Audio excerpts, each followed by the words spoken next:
Postmortem बद्दल तुम्हाला काही संशय आहेत आणि एक नवीन हॉटेलच्या फोटो तुमच्याकडे आहेत, काय आहेत ते? नाही, कसं आहे की डॉक्टर अशोक थोरात हे आत्ताचे जे सिव्हिल सर्जन आहेत बीडचे, त्यांच्याबद्दल मी काही माहिती घेत होते.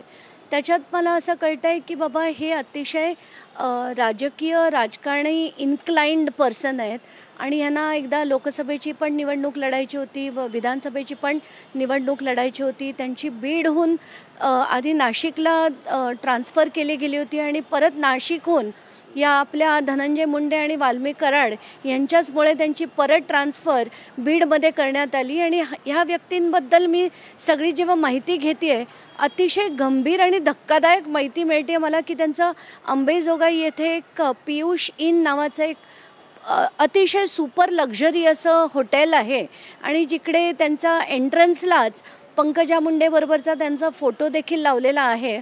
तर मला असं वाटतं आहे की आता ही जी चौकशी झाली आहे ह्या सगळ्या प्रकरणातली, मग ती पोस्टमॉर्टम रिपोर्टपासनं योग्य दिला आहे की नाही असा प्रश्न पडतो आहे मनात. आणि हे खूपच शॉकिंग होत चाललं आहे. सगळीच यंत्रणा या मुंडे कुटुंबाच्या दिमतीला असल्यासारखेच, मग ते सिव्हिल सर्जन असो, पोलीस यंत्रणा असो, सगळीकडे यांचा कंट्रोल कंप्लीट होता. म्हणून न्याय खरंच होतो आहे की नाही इथपासनं मला शंका येते आहे. कारण आपल्याला असं सांगण्यात आलं की त्यांना डोळ्याला जे झालं होतं ती फक्त इजा होती असं मुख्यमंत्री देखील अधिवेशनातून म्हणाले.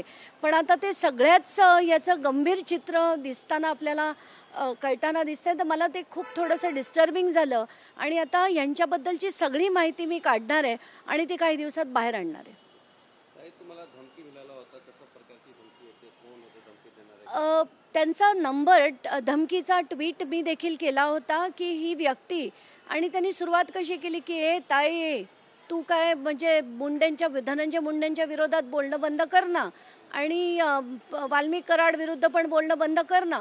म्हटलं तुम्ही मला काही धमकी देताय का? ते म्हणे नाही नाही मी कुठे ताई तर म्हटलं. आणि पण त्यांची जी बोलण्याची ढप होती, भाषा होती आणि आवाजात जो दम होता तो नक्कीच म्हणजे मुद्दाम धमकी देण्यासाठी की बाबा तू जास्त बोलत जाऊ नको हे सांगण्यासाठी होता. म्हणून मी त्यांचा नंबर घेतला आणि ट्विट केला की आमच्यासारख्यांना तुम्ही धमक्या देत जाऊ नका, आम्ही सगळ्याच्या पलीकडे गेलेले लोक आहोत. तुम्ही आज एक ट्विट केली आहे की अजित दादा तुमच्या पक्षात काय सुरू आहे? चंदोरे नावाचे जे गृहस्थ आहेत, जे आधी स्टँडिंग कमिटीचे चेअरमन देखील होते आणि आता ते अजित पवार गटाचे एक मोठे नेते आहेत, ह्या व्यक्तीने अगदी भर चौकात आणि जमिनीच्या वादात न झालं असं मला सांगण्यात आलं आहे, पण एका साध्या नागरिकाला त्यांनी उचलून ज्या पद्धतीने आपटलं, कुठून येते ही यांच्यात एवढी मस्ती? म्हणजे आपण आता बघतोय वाल्मिक कराड आणि जी टोळी बीडमध्ये देखील आहे तसंच काहीसं सगळीकडेच चाललेलं आहे असं दिसतंय. म्हणून अजित पवारांनी आपल्या राष्ट्रवादीला थोडा आवर घालावा. ते पुण्याचे पण पालकमंत्री आहेत आणि बीडचे पण पालकमंत्री आहेत, तर त्यांनी योग्य ती कारवाई अशांवर करावी, नाही तर पुण्यात सुद्धा बीडसारखी कारवाईच येत्या काही दिवसात होताना दिसेल. एक अजून तुमचं ट्विट आहे, वाल्मिक कराड ठणठणीत आहेत असं मी 2 दिवसापूर्वी पण ट्विट केलं होतं.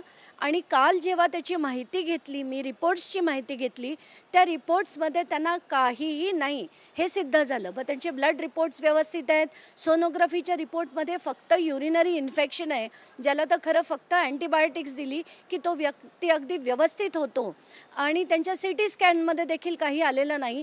याच्याचवरनं आपल्याला कळतं आहे की त्यांची फक्त बडदास्त ठेवण्यासाठी त्यांना असा व्यक्ती जेलमध्ये कसा राहू शकेल म्हणून त्यांची जी व्यवस्था केली गेली होती अगदी रुग्णांना खाली करून, म्हणजे 11 रुग्णांना तिथून त्यांचे बेड्स खाली करून या व्यक्तीला जर तिथे जागा दिली जात असेल ज्याला काहीच झालेलं नाही, तर हे अगदीच चुकीचं आहे.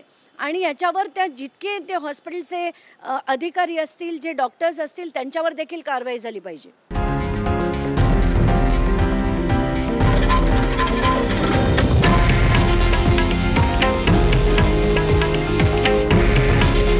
हे आहे देशातील नंबर 1 न्यूज नेटवर्क आणि आपण पाहत आहात TV9 मराठी. काळजी तुमची, हित महाराष्ट्राचं.